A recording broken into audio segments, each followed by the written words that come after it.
চিনি অনেক খারাপ, কি বলেন ঠিক কিনা? মিথ্যা কথা, চিনি ছাড়া আপনি বাঁচবেন না, চিনি 0 হইলে আপনি মরে যাবেন। তো আসলে ভাত চিনি, রুটি চিনি, ফল চিনি, দুধ চিনি। এখন যে লোকটার চিনি অলরেডি বেশি, সে কি আরো চিনি খাবে? তো যে রোগ এত সহজে ভালো হয়ে যায় সেটা পোষার মানেটা কি? সুস্থ থাকতে চায়, আংশিকভাবে লাইফস্টাইল মেনে সুস্থ থাকা সম্ভব না। আসসালামু আলাইকুম, সবাই ভালো আছেন? আলহামদুলিল্লাহ। কেউ রুগী নাই? তবুও ভালো। আচ্ছা, যাক, যে অবস্থায় থাকে আলহামদুলিল্লাহ বলতে হবে নাকি? আমরা আজকে এখানে যারা বিভিন্ন জায়গা থেকে একত্রিত হয়েছি, মূলত আপনারা আসলে এখানে রোগ থেকে মুক্ত হতে বা কিভাবে চলাফেরা বা জীবনযাপন করলে আপনি রোগমুক্ত থাকবেন, এই বিষয় নিয়ে আমরা আপনাদের সঙ্গে আলোচনা করব। আপনারা বিজ্ঞান বোঝেন না, ইসলাম তো বোঝেন, কোরআন হাদিস কি বুঝেন? তাহলে কোরআন হাদিসে কি এক ভাগ খেতে বলা হয়েছে নাকি হালকম পর্যন্ত খাইতে বলা হয়েছে? তাহলে আপনি এক ভাগ খাবেন। তারপর হালাল তৈব খেতে বলা হয়েছে নাকি প্রসেসড, আল্ট্রা প্রসেসড, যা পাই তাই খেতে বলা হয়েছে? মানে খাবার পছন্দের ক্ষেত্রে আল্লাহর কোনো নির্দেশ আছে নাকি আপনি যা ইচ্ছা তাই খাইতে পারেন? তাহলে হালাল এবং তৈব কি একই জিনিস না, নাকি আলাদা জিনিস? আরে বাবা, দুটোই তো আল্লাহর হুকুম, তাই না? তা আপনি হালাল তো, হারাম তো আপনি খান না, খান কি? আপনি তো হারাম খাবেন না, তাইলে তৈব খাবেন না কেন? আপনি তো যেহেতু হারাম খাবেন না, কারণ হালাল খেতে বলেছে, এটা তো আপনি মানেন। আপনি আবার তৈব না খেয়ে কেন এইসব মানে খাবার খাচ্ছেন যেগুলো? কারণ হচ্ছে আমাদেরকে এটা শিখায়নি কেউ, আলেমরা ওনারা আমাদেরকে শেখাননি, এটা ওনাদের অপরাধ যে ওনারা আমাদেরকে শেখাননি। কেন? কারণ ওনাদেরও এই বিজ্ঞানের নলেজটা নাই। কারণ ওনারা ভেবেছেন সয়াবিন তেল বুঝি তৈব খাবার, কিন্তু সয়াবিন তেল খেয়ে এত রোগী হচ্ছে, তাহলে এটা তো তৈব না। তাহলে তৈবের অর্থ ব্যাখ্যার ক্ষেত্রে ওনারা আমাদেরকে এইভাবে ব্যাখ্যা করেন নাই, কারণ ওনাদের সায়েন্সের নলেজটা থেকে বঞ্চিত করে রাখা হয়েছে। এটা আমার ওনাদের অপরাধ না, এটা হলো ওনাদেরকে বিজ্ঞানের আলো থেকে অন্ধকারে রাখা হয়েছে। আর বিজ্ঞানের চর্চা যারা করে ওদেরকে ইসলামের আলো থেকে দূরে রাখার চেষ্টা করা হয়। তাহলে একটা বানাইছে বিজ্ঞানী যার কোনো ধর্মচর্চা নাই, নাস্তিক টাইপ, আর বিজ্ঞান চর্চা করে, যুক্তির চর্চা করে। আরেক দল হচ্ছে শুধু ইসলাম চর্চা করে, ওর কোনো বিজ্ঞানের নলেজ নাই। তোর সিলেবাস বা অন্য কারিকুলাম বা অন্য কিছু বা একটা তাফসির ব্যাখ্যায় বিজ্ঞানের যে ছোঁয়া, সেগুলো এখন বঞ্চিত, আমরা বঞ্চিত। তো যার ফলে আমাদের আলেমরাই তো রুগী হয়ে গেছে। তাহলে এখন আলেম রুগী হলে আমরা বাঁচবো কেমনে? কারণ এক ভাগ খাওয়া, এটা হচ্ছে রাসূল সাল্লাল্লাহু আলাইহি ওয়াসাল্লামের সুন্নাহ। তাহলে এখন এক ভাগ খেয়ে কি রুগী হওয়া যাবে? তাহলে একটা লোক যদি খেয়াল করেন যে হালাল তৈব খায়, বলেন হালাল এবং তৈব খায়, এবং তৈব বুঝতে হবে, তৈব বুঝার জ্ঞান থাকতে হবে। আচ্ছা, গেল। তাহলে হালাল এবং তৈব খায়, এক ভাগ খায়, ক্ষুধা লাগলে খায়, ক্ষুধা থাকতে থাকতে খাওয়া শেষ করে, এবং রোজা রাখে যেভাবে রাখার কথা বলা হয়েছে। সোম, বৃহস্পতি, আয়ামে বীজের রোজা, 5 ওয়াক্ত নামাজ মসজিদে যেয়ে পড়ে, ভোরে ওঠে, কায়িক শ্রম করে, শক্তির চর্চা করে। আল্লাহ শক্তিশালী মুমিন বেশি পছন্দ করেন দুর্বলদের চাইতে। ঠিক আছে? তো এইভাবে যদি চলে, সুন্দর ডিসিপ্লিন, তাহলে সে কি রুগী হবে? ডায়াবেটিস তো অন্তত হবে না। তাহলে ডায়াবেটিস মানে অতিরিক্ত চর্বি জমেছে। তাহলে অতিরিক্ত জিনিস আল্লাহ পছন্দ করেন কিনা, সীমা লঙ্ঘন আল্লাহ পছন্দ করেন কিনা, বাড়াবাড়ি আল্লাহ পছন্দ করেন কিনা। তা এখন আমরা যদি খাবার যদি আমার বাড়াবাড়ি না হইতো, তাহলে এখানে ডায়াবেটিস হইতে পারতো না। তাহলে আমি বাড়াবাড়ি করেছি, তাহলে আমার সীমা রেখা ছিল, সীমা আমি অতিক্রম করেছি। ঠিক আছে? কি যে আমরা আল্লাহকে মানি নাই কোন দিক থেকে? যে হালাল তৈব খাই নাই, যা পাইছি তাই খাইছি। তারপর হচ্ছে যে বেশি খাইছি, বারবার খাইছি, ক্ষুধার জন্য অপেক্ষা করি নাই। আর রোজার মাসে রোজা রাখছি, কিন্তু ওই যে পেঁয়াজু, বেগুনি, ডুবো তেলে ভাজা কি আছে দুনিয়ার সব খাইছি। রোজার মাসে খাবার খরচ 3 গুণ বেশি অন্য মাসের চাইতে।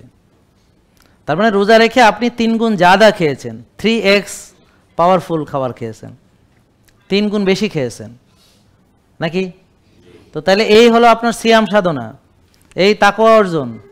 আর এই হলো ওই যে আপনার গরিবের কষ্ট বোঝার রোজা, এই হলো রোজার শিক্ষা, যে কে কত খাইতে পারে, খাওয়ার হিসাব নাই রোজার দিনে, জম্মের খাওয়া খাও। আমার কথাটা বিশ্বাস করেন, অন্তরের মধ্যে গেঁথে ফেলেন, যে একটা লোক সুস্থ হওয়ার জন্য কিচ্ছু না, সে জাস্ট পরিমিত খাবে, আর যাদের ডায়াবেটিস হয়েছে, যাদের হোমায়ার বেশি, তাদের জন্য খাবারটা কি হবে আমি এখনই বলে দিচ্ছি, আপনারাও আমার সঙ্গে বলতে পারবেন। দেখেন একটা লোকের চিনি বেশি, খেয়াল করেন, তাহলে ধরেন ওনার ডায়াবেটিস চিনি বেশি, তাহলে চিনি থাকার কথা 5-6, কত থাকার কথা? চিনি থাকার কথা 5-6, কত থাকার কথা? ব্লাড গ্লুকোজ কত থাকার কথা? 5-6। ব্লাড গ্লুকোজ শোনেন, আমি কয়েকটা নাম বলবো, একই কথা। ব্লাড গ্লুকোজ, চিনি, blood sugar, lactose, fructose, glucose, sucrose, মানে সবই আসলে চিনি। আমার কথা বুঝতে পারছেন? গুড়, মিশ্রি, আমার কথা বলেন, সবই চিনি। মধু, বুঝলেন না, চিনি। তো আসলে ভাত চিনি, রুটি চিনি, ফল চিনি, দুধ চিনি। এখন যে লোকটার চিনি অলরেডি বেশি, সে কি আরও চিনি খাবে? তাহলে এখন ওনার চিনি বেশি, উনি কি ভাত খেতে পারবে? আপনারা বলেন, সবাই বলেন, ভাত খেতে পারবে? ভাত খেতে পারবে? পারবে? তো তার ডাক্তার তাকে দেখেন 6 বেলা ভাত, রুটি, ফল, দুধ দিয়ে এই 1600 ক্যালোরি দিয়ে দিস। এবং আমি তো ওনারা 1600 ক্যালোরি আন্দাজে বলছি, দেখেন বই খুলে ওনারটা মিলছে, মিলে নেই? মিলছে কিনা? তো 6 বেলা চিনি খাওয়ানো কি ডায়াবেটিস রোগীর জন্য এটা চিকিৎসা হইতে পারে? আপনি বলেন, পারে? তো এইটা এখন তো বুঝলেন এটা অযৌক্তিক। তাই অযৌক্তিক কাজটা কেন করতে পারছে? যেহেতু আপনাদের এই বিষয়ে জ্ঞান নেই, যেহেতু অনেকেই আছে, যেমন এই মাওলানা সাহেবও নিজে জানতেন না এতদিন যে আসলে ভাত মানে চিনি, কি কন, রুটি মানে চিনি, ফল মানে চিনি। উনি তো চিনি খাইতেন না, কিন্তু উনি তো এগুলো খাইতেন, ভাবতেন যে আমি তো রুটি খাই ভাতের বদলে, কি কন, আমি তো ভাতের বদলে রুটি খাই, ডাক্তার যা বলছে আমি তাই শুনি। ভাতও চিনি, রুটিও যে চিনি, এটা তো ওনারা জানতেন না। আমি কি বোঝাতে পারছি? নাকি আপনারা জানতেন? বেশিরভাগ তো জানতেন না। অনেকে এসে বলে স্যার আমি তো আসলে চিনি খাই না। তো পরে আসলে ও চিনে না চিনি, তা আমি বললাম চিনি খান না, বলেন কি? তো ডায়াবেটিস তো 22, আপনি চিনি না খেয়ে 22 হলো কেমন? তা বললাম কী খান? কয় রুটি খাই। কী খান? কয় ভাত খাই। কী খান? কয় ফল খাই। কী খান? কয় দুধ খাই। কয় একটু স্যার দুধ চা ছাড়া তো আমার মাথা খোলে না। মানে মহিলাদের আবার দুধ চা যদি না খায় তাহলে ওর ব্রেন কাজ করে না, কারণ ব্রেনের মধ্যে দুধ চা ঢুকে গেছে। এখন ওই ব্রেন আনলক করতে দুধ চা ছাড়া হয় না, মানে জীবন দিয়ে দিলেও দুধ চা ছাড়তে পারবে না। বুঝতে পারছেন? স্বামী ছাড়তে পারবে, বাচ্চা ছাড়তে পারবে, দুধ চা ছাড়তে পারবে না। ধরেন কোষে জায়গা নাই, বলেন কোষে জায়গা নাই, রক্তের চিনি কোষে ঢুকতে পারছে না, বেশি খাইছি, কোষে ওভারলোড হয়েছে। তা এখন ইনসুলিনকে কোষ বাধা দেয়, কারণ ইনসুলিন রক্তের চিনি কোষে ঢুকায়। ধরেন আমার রুমে একটা দরজা আছে, দেখছেন? তা আপনার ধরেন এই রুমে অনেকগুলো লোক আছে, তাই না? এখন যখন অনেক লোক হবে আর ধরবে না, তো দরজা লক করে দিতে হবে। তখন আর কি, চাবি দিয়ে দরজা খুইলা তারপর লোক ঢুকাইতে হবে। তারপরে এমন অবস্থা হবে এক সময় বেশি লোক ঢুকাইতে যায় যে আর কোনো লোক ঢুকতে পারবে না। তো কোষ খালি থাকলে রক্তের চিনি কোষে ঢুকবে, কোষ খালি থাকলে রক্তের চিনি কোষে ঢুকবে। এখন যদি কোষ ভরাট থাকে, ওভারলোড থাকে, রক্তের চিনি কোষে ঢুকতে পারবে না। এখন ইনসুলিনের কাজ চিনি ঢুকানো, যখন কোষে ওভারলোড থাকবে ইনসুলিন কাজ করতে পারবে না, কোষ ইনসুলিনকে বাধা দিবে। এটার নাম হলো ইনসুলিন রেজিস্ট্যান্স। বলেন, বলেন ইনসুলিন রেজিস্ট্যান্স, বাধা দেওয়া। কোষ বাধা দেয়, কাকে দেয়? কেন ইনসুলিনকে বাধা দেয়? কেন জায়গা নাই? কেন জায়গা নাই? খাইছি আর জমাইছি। ওই যে সকালে বললাম না যে যখনই বলবো জায়গা নাই আপনারা বলবেন খাইছি আর জমাইছি, মনে আছে? বলেন খাইছি, বেশি খাইছি, বারবার খাইছি, বার্ন করি নাই, ব্যায়াম করি নাই, কাম করি নাই, অথবা যা কাম করছি তার চেয়ে বেশি খাইছি, যেমন ওর আব্বা। বুঝেন নাই কথা? ও যা কাম করছে তার চেয়ে বেশি খাইছে। বুঝেন নাই কথা? ওকে, তাহলে আমি ধরেন যা কাজ করি তার চেয়ে বেশি খাইলে কোষে জমা হবে, জমতে জমতে জমাট বাঁধবে, জমতে জমতে ওভারলোড হবে। এই ওভারলোড হলে ইনসুলিন কি করবে? আর চিনি ঢুকাইতে পারবে না। এখন কোষ খালি করলে ইনসুলিন চিনি ঢুকাইতে পারবে। এখন কোষ খালি করতে হলে কি করতে হবে? ফ্যাট বার্ন করতে হবে। এখন ইনসুলিন আবার চর্বি জমায়, ইনসুলিন চর্বি জমায়। তো এখন আমি যদি আপনার রিপোর্টে দেখি যে আপনার ইনসুলিন বেশি, তাহলে আপনার ফ্যাট বার্ন হতে পারবে না। বলেন ইনসুলিন বেশি থাকলে, ইনসুলিন, সবাই বলেন ইনসুলিন বেশি থাকলে ফ্যাট বার্ন হবে না, কোষ খালি হবে না, ডায়াবেটিস ভালো হবে। হ্যাঁ, এবার বুঝতে পারছেন? তাহলে এখন ইনসুলিন কমানোর নিয়ম জানতে হবে। বলেন, ভাত খাইলে ইনসুলিন বাড়ে, রুটি খাইলে ইনসুলিন বাড়ে, টেনশন খাইলে ইনসুলিন বাড়ে, রাত জাগলে ইনসুলিন বাড়ে। তাহলে চিনি জাতীয় খাবার খেলে, টেনশন করলে, রাত জাগলে ইনসুলিন বাড়ে।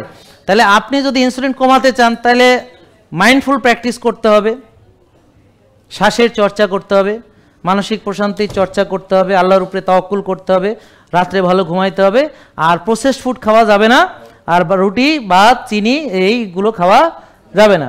তো এখন আমি যদি দেখি আপনার ইনসুলিনের পরিমাণ বেশি, 4-5 থাকার কথা বেশি, তাহলে আপনি কি ভাত খাইতে পারবেন? রুটি খাইতে পারবেন? ফল খেতে পারবেন? দুধ খেতে পারবেন? তা এখন আপনি যখন আবার নিয়ম মেনে ইনসুলিন যখন আবার সাইড হবে তখন কি খেতে পারবেন? পারবেন। তো এখন কখন খেতে পারবেন পারবেন না সেটা তো আমাদের কাছে আসলে আমরা বলে দেব। আর যদি দূর থেকে মানেন তখন আপনি যখন দেখবেন যে হ্যাঁ আপনার ওজন টোজন কমে গেছে মাইনা, তখন আপনি আবার অল্প অল্প পরিমাণে খাবেন, বেশি খেলে তো আবার জমে যাবে। তাহলে তখন যে একটা লোক ধরেন সুস্থ হয়ে গেছে একদম, আমাদের নিয়ম মানে একদম কমপ্লিট সুস্থ, তো সে কি করবে? সে ধরেন এখন ভাত খাইলো, কিন্তু সে অতটুক খাবে যতটুক সে বার্ন করে, ঠিক আছে? কিন্তু সে যদি আবার বেশি খেয়ে জমায় তো আবার তার ডায়াবেটিস ফেরত আসবে। এই ব্যালেন্স আপনাকে বুঝতে হবে। এই ব্যালেন্স না বুঝলে অসুবিধায় পড়বেন। এখন আমাদের কাছে আসলে আমরা তো আপনাকে রিপোর্ট টিপোর্ট দেখে আমরা আপনাকে গাইড দেবো। এই জন্য তো বললাম আইসা করেন। দূর থেকে করলে ভুল করবেন, অনেক সময় জানবেন না, বুঝবেন না, পরে একটা বিপদে পড়বেন। তো এই কারণেই তো বললাম যে আইসা করেন। আর এই কথা বলতে যে কয় যে ও ওনার ওখানে যাইতে বলছে, নিশ্চয়ই কোনো ধান্দা আছে, বুঝেন না কথা? নিশ্চয়ই কোনো ধান্দা আছে। দূর থেকে মাইনা যদি আপনি ভালো হইয়া যান তাহলে তো আসারই দরকার নেই। আর আমি তো বলছি এরকম বহু লোক আছে যারা মাইনা দূর থেকে ভালো হয়েছে, আছে না? এখানে কেউ আছে দূর থেকে মাইনা ভালো হয়েছে? এখানে আজকে কেউ আসছেন যে আগে থেকে মানছেন, ভিডিও দেখছেন, দেখা সঠিকভাবে জানছেন, বুঝছেন, বুঝা মানছেন? হ্যাঁ, তো এরকম বহু লোক আছে। আপনাদের দেখবেন বিভিন্ন সময় আমরা তাদের ফিরে আসার গল্পে আনছি, যে যারা ভিডিও দেখছে, শিখছে, ভালো করে খাতা কলম নিয়ে বসছে, বৈশা দেখছে যে জিনিস তো কঠিন কিছু না, সোজা জিনিস হলো যে আমার ওজন বেশি, আমার এখন এই জিনিসগুলো কম খাইতে হবে, আমি রোজা রাখবো, ব্যায়াম করব, আমি ঘুমাবো, আমি রোদে যাব, ঘাসে হাঁটবো, আমি এই নিয়মগুলো মানবো। আর যাদের পেটের সমস্যা বা যাদের টক্সিসিটি, হ্যাঁ, যাদের লিভার সমস্যা বা অন্যান্য ডায়াবেটিস, তাদের তো লিভার ক্লিনজিং লাগবে, তো কফি এনামা করে, শ্বাসের ব্যায়াম করে, রোদে যায়, ঘাসে হাঁটে, এই নিয়ম মানে তো মাইনা যখন দেখে যে সে এখন ভালো, তো এখন তো আমি বলছি যে ভাত খেলে চিনি বাড়ে না, সে খাবে। এখন সে কি সাদা ভাত খাবে? ওই জেনেটিক্যালি মডিফাইড সাদা ভাত, কেমিক্যাল ফার্টিলাইজার, পেস্টিসাইড, তো সে আবার রোগী হবে। আচ্ছা, এই বইটার জন্য কি আমরা কোনো টাকা নিয়েছি? আমরা কি টাকা নিয়েছি কোনো? তাহলে কিন্তু বইটা ছাপাতে টাকা লেগেছে না? দেখেন এই যে খাবারগুলো আমরা যে বলতেছি, এই খাবারগুলোর কোনটার কি কি উপকারিতা দেখেন এখানে লেখা আছে। এই যে আপনারা দেখেন, এই দেখেন, পাইছেন? এই যে দেখেন, এই যে কোনটা কি খাবার কোনটা। এখন যে আপনারা ভাবতেছেন আমরা আপনাদের খাইতে দেব না, আপনাদের জন্য কত খাবার দেখছেন, এই যে কত খাবার দেখছেন, চিয়া সিড আছে, হ্যাঁ, হিমালয়ান পিঙ্ক সল্ট আছে, তারপর স্প্রিলুনা আছে, বিভিন্ন বাদাম আছে, এই যে দেখছেন কত খাবার দেখছেন, বিভিন্ন তেল আছে, ব্ল্যাক রাইস আছে, হ্যাঁ, এই যে কোকোনাট অ্যামাইনোস আছে, এই যে দেখছেন, এই দেখেন কত খাবার দেখছেন। তা এখন আপনি আমাকে মানবেন, আমরা কি খেতে বলি জানেন না, তো পরে বিপদ হবে। তাহলে আমরা বইটা তো পড়তে হবে আগে। তাহলে মিনিমাম রিকোয়ারমেন্ট, শোনেন, আমাকে মানার জন্য মিনিমাম রিকোয়ারমেন্ট হলো আগে এই বইটা একবার মিনিমাম পড়েন, না ঠিক না? একেবারে কিছু না জেনে মানলে এটা তো একটা সাড়ে সর্বনাশের কথা। তাহলে এই বইটা ফ্রি ডাউনলোড করবেন ইউটিউব থেকে, ফেসবুক থেকে, ডাউনলোড লিঙ্ক দেওয়া আছে। ডাউনলোড করার নিয়ম, আপনার গুগল ড্রাইভের অ্যাকাউন্টে লগ ইন করা থাকা অবস্থায় গুগল ড্রাইভ থেকে ডাউনলোড করে নেবেন। অনেকেই ডাউনলোড করতে পারে না বলে, ওরা আসলে ওদের অ্যাকাউন্ট থেকে লগ ইন করা না থাকলে ও কীভাবে ডাউনলোড করতে পারবে? আমি কি বোঝাতে পারছি? যারা বুঝেন, আর আপনারা তো পাইছেন, আপনাদের তো ডাউনলোড লাগতেছে না, পাইছেন না? সবাই পাইছেন? ওকে, তাহলে কি খেতে পারবেন আর কি খেতে পারবেন না লেখা আছে বইতে। এই যে দেখছেন এখানে এই পৃষ্ঠা দেখছেন লেখা আছে কিনা?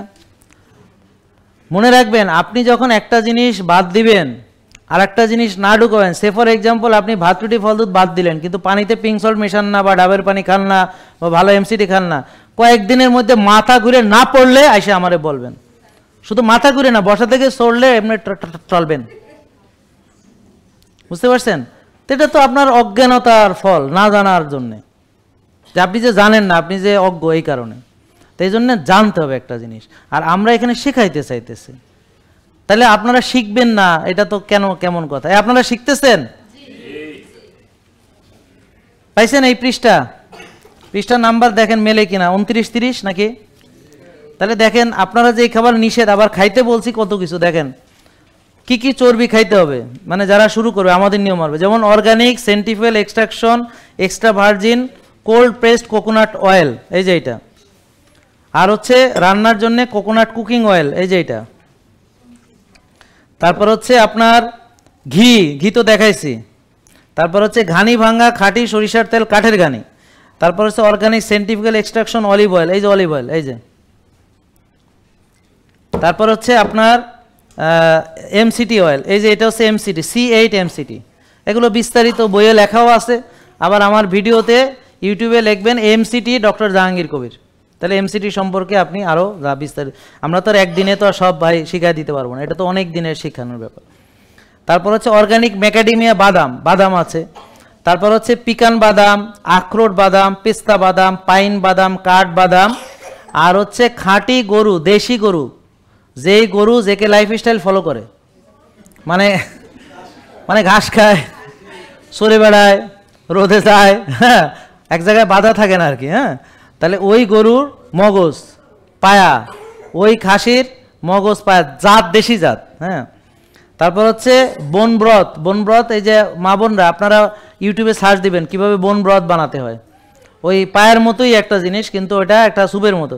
তাহলে কত খাওয়া আছে, এখন সব কি আপনার খাইতে হবে না, এর ভিতরে আপনি চয়েস করে খান, সামর্থ্য অনুযায়ী, আপনার সঙ্গতি অনুযায়ী, আর্থিক সঙ্গতি অনুযায়ী, ঠিক আছে? আচ্ছা, তারপর হচ্ছে পেশি গঠনের জন্য আমাদের প্রোটিন খেতে হবে।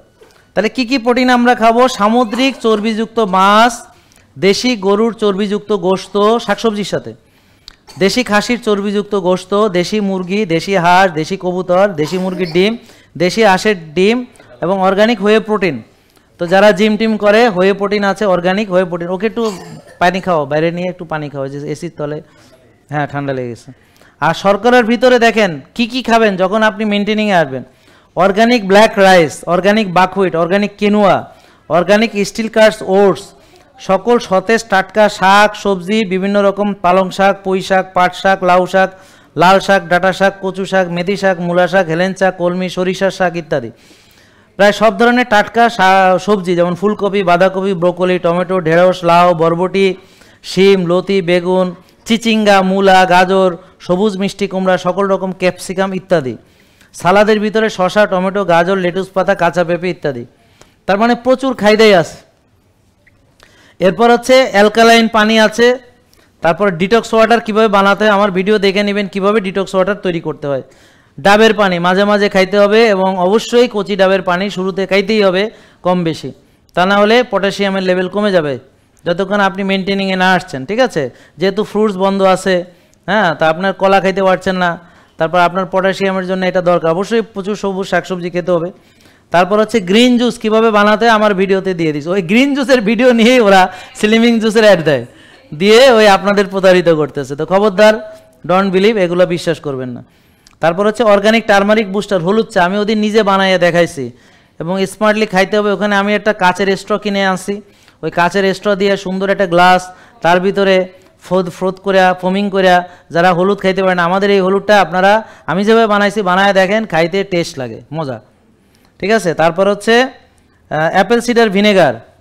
তো অ্যাপেল সিডার ভিনেগার কীভাবে খাবো, বেকিং সোডার সাথে কীভাবে খাবো, এগুলো সব আমরা বলেছি। এবং coconut cider vinegar with the mother, Himalayan pink salt, spirulina, organic cacao maca blend. এই যে কাকা মাকা, এটা খুব হট কেক, কাকা মাকা হুয়ানোপ্রো মাসা, যেটা এনার্জির জন্যে। এই যে কাকা মাকা হুয়ানো পাসা, এই যে পুরুষদের পুরুষত্ব, মেয়েদের মেয়েলি শক্তি, এগুলোর জন্য এই যে কাকা মাকা, ব্ল্যাক মাকা ওয়ান, এটার প্রচুর নকল আছে বাজারে। তো যারা আমাদের প্রোডাক্ট নিতে চান তাদের জন্য 09678242404 এই নম্বরে কল দিবেন, সরাসরি এখান থেকে নেন, তাইলে প্রতারিত হওয়ার থেকে বাঁচবেন, আর অনলাইনে নিলে প্রতারিত হবেন।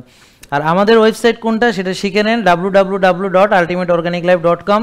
আমাদের অ্যাপস আছে, আলটিমেট অর্গানিক লাইফের অ্যাপস আছে। আর আমাদের হটলাইন নাম্বারে কল দিবেন। আর সরাসরি কিনতে হলে আফতাবনগর নূর টাওয়ার এখানে আসতে পারেন। মিরপুর 10-এ আছে, উত্তর আজমপুরে আছে, গাজীপুর বোর্ড বাজারে আছে, এছাড়া আর কোথাও নাই আপাতত। তাহলে অর্গানিক গ্রিন টি, এই যে আমি যে গ্রিন টিটা খাচ্ছি এটা হচ্ছে অর্গানিক গ্রিন টি। তারপর হচ্ছে অর্গানিক ব্ল্যাক কফি, এটা হচ্ছে অর্গানিক ব্ল্যাক কফি, এই যে হচ্ছে ব্ল্যাক কফি। হ্যাঁ, তারপর হচ্ছে যে আপনার অর্গানিক বুলেট কফি, ওই ব্ল্যাক কফির সঙ্গে ঘি দিয়ে, তারপরে এমসিটি, নারকেলের তেল ইত্যাদি মিক্স করে বানায়, একটু পিঙ্ক সল্ট দিবেন। আমি কাকা মাকা হুয়ানোপ্রো মাছও একটু অ্যাড করে দিই, ডার্ক চকলেট অ্যাড করি, আরও মজা লাগে। হ্যাঁ, তো আর হচ্ছে চিয়া সিড, অর্গানিক পেরুর অর্গানিক চিয়া সিড, আর চাল কুমড়ার জুস, আর বিটকা ভাজ। তা অনেক খাওয়া দাওয়া আছে। সো আপনারা নিশ্চয়ই এখন হতাশ না নাকি? তো যারা ভাবছিল যে কিছুই খাইতে, সব খাইতে নিষেধ করছে, তাহলে দেখা যাচ্ছে প্রচুর খাইতে আছে। এখন কবে কি আমার তো টাকা নেই, এত খাবার কেমনে খামো, তাই না?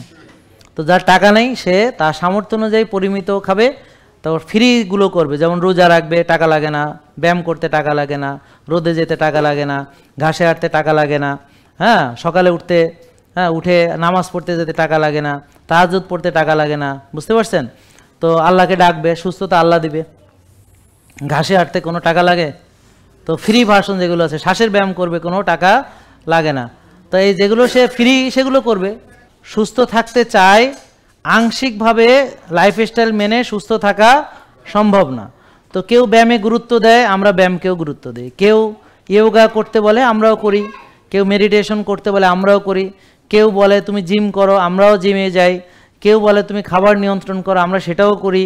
হ্যাঁ, তো আমরা কি করি, একই সঙ্গে প্রতিটা মানুষকে সম্পূর্ণভাবে লাইফস্টাইল মানার জন্যে কে কি খাবে না খাবে এটা সায়েন্টিফিক্যালি, বিজ্ঞান ভিত্তিক প্রমাণ সহকারে তাকে আমরা শেখাই, সে যেন নিজেই নিজের খাবার চুজ করতে পারে। এটা কেউ করে না। আমি কি বোঝাতে পারলাম? এর ছাড়া অন্য যেগুলা, যেমন শ্বাসের চর্চা, ঘুমের চর্চা, রোদের চর্চা, এগুলো সব সায়েন্টিফিক, কোরআন বিজ্ঞানসম্মত, কোরআনসম্মত, পূর্বপুরুষ এভাবে করে এসেছে। এগুলো নিয়ে কারো কোনো ডাউট আছে কিনা দেখেন। ব্যায়াম ভালো, ডাউট আছে। ঘুম, আর্লি ঘুমাতে হবে, ডাউট আছে। মাঝে মাঝে রোজা রাখতে হবে, ডাউট আছে। পরিমিত খেতে হবে, ডাউট আছে। ভোরে উঠতে হবে, ডাউট আছে। রোদে যেতে হবে, ডাউট আছে। ঘাসে হাঁটতে হবে, ডাউট আছে। দেখেন, কোনো বিষয়ে আমাদের সাথে কারো কোনো দ্বন্দ্ব, কোনো কিছু নাই।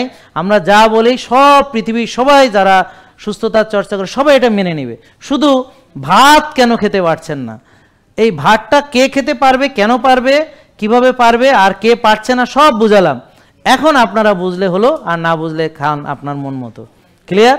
তবে যাই করেন প্রসেস ফুড খাবেন না। ক্লিয়ার?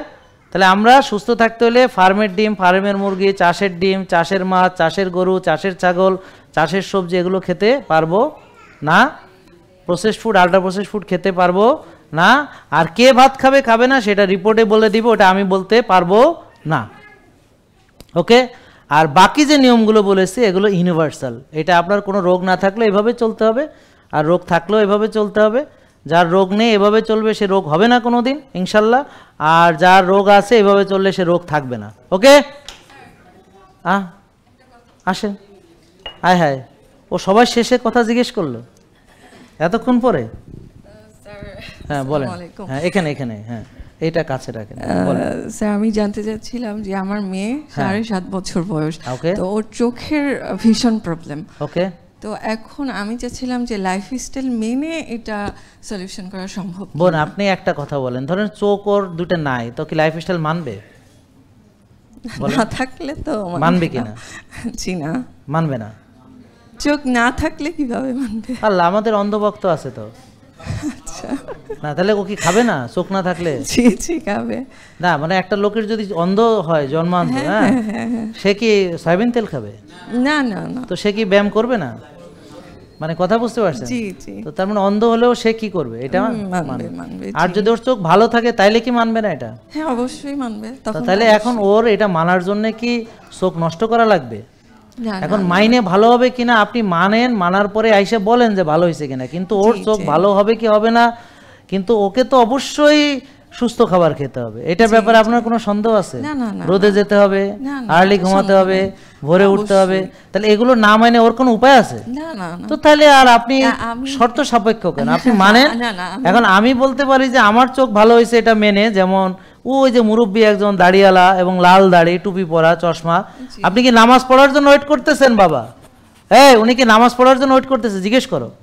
হ্যাঁ, তো উনি কি ভাবতেছে সেটা আমি এখান থেকে তাকাইয়া বলে দিলাম। জি। ওকে আমি দেখেছি যে অনেক ওকে কিছু- বলে দিলাম। ঠিক তা এখন না দেখলে বলতাম কেমনে? আগে তো চশমা দিয়ে এই 3 সারির পরে সব গোলা দেখতাম, জি, জি, তখন আমারটা ভালো হয়েছে। জি, এখন ওর হবে কিনা আমি বলতে পারবো না, কিন্তু ওর হোক না হোক ওকে যে এটা মানতে হবে এর কোনো বিকল্প নাই, এটা তো বুঝতে পারছেন। জি জি তা এখন ও বলেন কি ওকে এটা মানবে না মানবে না? অবশ্যই এখন মানবে, চোখ ভালো না হইলেও মানবে, আর ভালো হইলেও মানবে। তাতে হয়ে গেল, যাতে আপনি সব বলে দিলেন, আমার আর কিছু বলার নেই। দেখেও তাহলে ওই- বসেন, হ্যাঁ ওরা বাকিটা বোঝেন। হ্যাঁ আর সময় নেই তো ভাই, আপনি লাস্ট আসেন আসেন, এরপর আর কেউ হাত তুলবে না। আমার মায়া লাগে এই যে হাত তুলতেছেন, এখন এখন যদি হাত তোলেন যদি না ডাকি পরে মনে কষ্ট থাকবে, তা এখন নামাজ পড়তে হবে না? ওই যে পিছনে ইমাম সাহেব দাঁড়ায় আছে, ওই যে মুরব্বীরা দাঁড়ায় আছে, তো নামাজ তো পড়া লাগবে। জি এক মিনিট, সরি সরি সরি, এদিকে আসুন। হ্যাঁ আসসালামু আলাইকুম। হ্যাঁ আমি করোনার আগ থেকেই স্যারের ভিডিও দেখি এবং আজকে প্রথম আসলাম। আমি আমার ডায়াবেটিসও নেই, হার্টের সমস্যা নেই, হাই ব্লাড প্রেশারও নেই, তারপরেও আসছি যে টেস্ট করিয়ে দেখতে যে আসলে কোনো সমস্যা হচ্ছে কিনা। Good good. তো এখন রিপোর্ট পাইনি আমি হাতে। আমি একটু বলতে চাই যে স্যারের যে চিকিৎসা পদ্ধতি এটা অনেক অসুস্থ রোগীদের স্বপ্ন দেখাচ্ছে দীর্ঘদিন ধরেই এবং অনেকে সুস্থ হয়ে যাচ্ছে। এই পদ্ধতি নিয়ে আর কোনো ডাক্তার কেন এগিয়ে আসছে না, বা এই পদ্ধতিতে অন্য ডাক্তাররা কেন চিকিৎসা দিচ্ছে না, এটা আমার একটা দুঃখ। দ্বিতীয়ত বাংলাদেশের যে চিকিৎসা ইনস্টিটিউশনগুলো আছে যেমন বিশ্ববিদ্যালয় বা মেডিকেল কলেজ, সেখানের পাঠ্য বইয়ে এই চিকিৎসা পদ্ধতি কেন অ্যাড করা হচ্ছে না, বা স্যারের চিকিৎসা এটা অ্যাড পদ্ধতি নিয়ে করা হলে তো ভাই আমি বুঝাই আপনাকে, শোনেন, এটা অ্যাড করা হলে মেডিকেল কলেজ থাকবে না, এটা অ্যাড করা হলে ডাক্তার থাকবে না, এটা অ্যাড করা হলে ফার্মাসিউটিক্যাল কোম্পানি থাকবে না। আপনি বুঝেন নাই কেন? আপনি আমরা কেন চাই যে স্যারের মতো আরো লোক আসুক এই পদ্ধতিতে, আমরা যেন এই না আশাগুলো এটা দেখি না আর না, কি। আপনি কেন ধরেন আরো লোক লাগবে? আমি একা কি যথেষ্ট নই? আমি তো আপনি নিজে জাহাঙ্গীর কবির হইয়া যান, এই যে বোন ওনার বাড়ির জাহাঙ্গীর কবির হইয়া গেছে, আপনি আপনার এলাকার জাহাঙ্গীর কবির হইতে আপনার কে বাধা দিছে? আপনি কেন বুঝতেছেন না যে এই নিয়ম মানার জন্য ডাক্তার হওয়ার কোনো দরকার নেই? ঘুমাইবেন রাত্রে, ডাক্তার লাগবে কেন? ডাক্তার এসে আপনার ঘুম পাড়াবে। রোদে যাইতে ডাক্তার লাগবে কেন? আপনার সুস্থ খাবেন, ডাক্তার কেন লাগবে? তা আপনার ডাক্তার লাগবে কেন আমাকে এইটা বুঝান আগে। আর আরও যে জাহাঙ্গীর কবির বানাইবেন, বানাইয়া কী লাভ হইব? মানে আপনি যদি না মানেন লাভ নেই তো। আর আপনারা যদি সুস্থ থাকেন তাহলে তো জাহাঙ্গীর কবিরেরই দরকার হইতেছে না। আপনি কি এখনো বুঝেন নাই যে ডাক্তার বেশি বাড়াইয়া তো লাভ নাই, বাড়াইতে হবে সুস্থ মানুষ। আর সুস্থ মানুষ তো আপনারা সুস্থ হইয়া বাড়াবেন। আর আমি যে কথাগুলো বলছি এটা শিখা আপনিও এলাকায় শিখান। এই বোন ওর বাড়ির হলো জাহাঙ্গীর কবির, আপনি আপনার এলাকার জাহাঙ্গীর কবির হইতে সমস্যা কোথায়? তা আপনারা আপনি যেখানে যায় আসেন সবাই এখানে এক একটা জাহাঙ্গীর কবির হইলে অসুবিধা আসেনি তো, এটা হইতে সমস্যা কোথায়? আপনি কোন বাড়াইতে, আমি কই ঘরে ঘরে জাহাঙ্গীর কবির থাকতে হবে সারা। তাহলে আপনি এখনো বুঝেনি নাই ঘটনাটা। আপনি আসেন ব্যবসা বন্ধ করতে, বসেন ওইখানে যায়। আরে ভাই ব্যবসা বন্ধ করবে না কেউ, আপনারা সুস্থ হলেই ব্যবসা বন্ধ হবে, তার আগে হবে না। কি আশ্চর্য, বুঝেন না এখনো? জাহাঙ্গীর কবিরের যে কথাগুলা এইটার জন্যে আপনি একাই যথেষ্ট। আপনারা যারা আজকে এখানে আসছেন হোমায়ার বুঝছেন না, তা আপনি তো জাহাঙ্গীর কবির হয়ে গেছেন। আপনার কি খাইতে হবে বুঝছেন, কেমনে চললে ভালো থাকবেন সবাই বুঝছেন। এই সবাই যদি এটা বুঝা যায় তাহলে আর জাহাঙ্গীর কবিরেরই দরকার নেই। এখন যদি আমি দেখি কালকে থেকে বাংলাদেশের সবাই বুঝা ভালো হয়ে গেছে, তো আমি আবার আরামে ঘুম যাবো, বিদেশের বেড়ামো টেড়ামো গুরুম টুরুম, আমার আর লাগবে না, এত কষ্ট করে বুঝাইতে হবে না। আর এতক্ষণ বোঝানোর পরও আপনি বুঝছেন আরও জাহাঙ্গীর কবির লাগবে আপনার ভালো হইতে। আচ্ছা আপনার ভালো হইতে কয়টা জাহাঙ্গীর কবির লাগবে এটা কোন? আপনার ভালো হইতে আপনার জানা লাগবে, আপনার মানা লাগবে। আপনার ভালো হইতে কয়টা জাহাঙ্গীর কবির লাগবে? তুমি যে জাহাঙ্গীর কবিরের সংখ্যা বৃদ্ধি করবো তাতে কি আপনি ভালো হইবেন? আর পকেটে পকেটে যে জাহাঙ্গীর কবির আছে হেরে যে দেখেন না, তো তার কি হবো? মোবাইলের মধ্যে যে আছে হেঁটে আমি যা বলছি হেটা এখনো ঢুকাইছেননি মগজে, হেঁটেই তো এখনো শিখতে পারেন নাই। আরও লোক লাগবে কেন? আমি যেটা শিখাইছি শেখেন, শিখে মাইনা সবাই এই নলেজটা অর্জন করেন, আপনারাই অনেক ভালো জাহাঙ্গীর কবির হইয়া যাবেন। নাকি বোঝেন না এখনো? এইটাই কিন্তু কোনোদিন সিস্টেম পরিবর্তন হবে না, কারণ সিস্টেম একটা অর্থনৈতিক ব্যবস্থার উপরে দাঁড়ানো থাকে। এখন আপনি যদি কোনো রুগী না থাকে দেশে, ওষুধ কোম্পানি থাকবে না, তারপরে এই যে ফুড কোম্পানি থাকবে না, হ্যাঁ, একেবারে দেশের অর্থনীতি মুহূর্তের মধ্যে ধসে পড়বে, কিচ্ছু থাকবে না, মুদি দোকান কিচ্ছু এগুলো টিকবে না, আপনার ফার্মেসি টিকবে না, আপনার ক্লিনিক টিকবে না, আপনার মোড়ে মোড়ে এই যে ফাস্টফুডের দোকান টিকবে না। আপনি হঠাৎ করে যদি এটা সত্যিই ঘটে, একেবারে সব ডাক্তাররা না খেয়ে মরবে। এর চেয়ে বরং আপনারা না খেয়ে থাকেন, তাইলেই ভালো হবে, আপনারা রোজা রাখেন, ঠিক আছে না? আল্লাহ সবাইকে সঠিক বুঝ দান করুন, আমিন। আসসালামু আলাইকুম ওয়া রাহমাতুল্লাহি ওয়া বারাকাতুহু। জেকে লাইফস্টাইল, ওষুধ মুক্ত সুস্থ জীবন।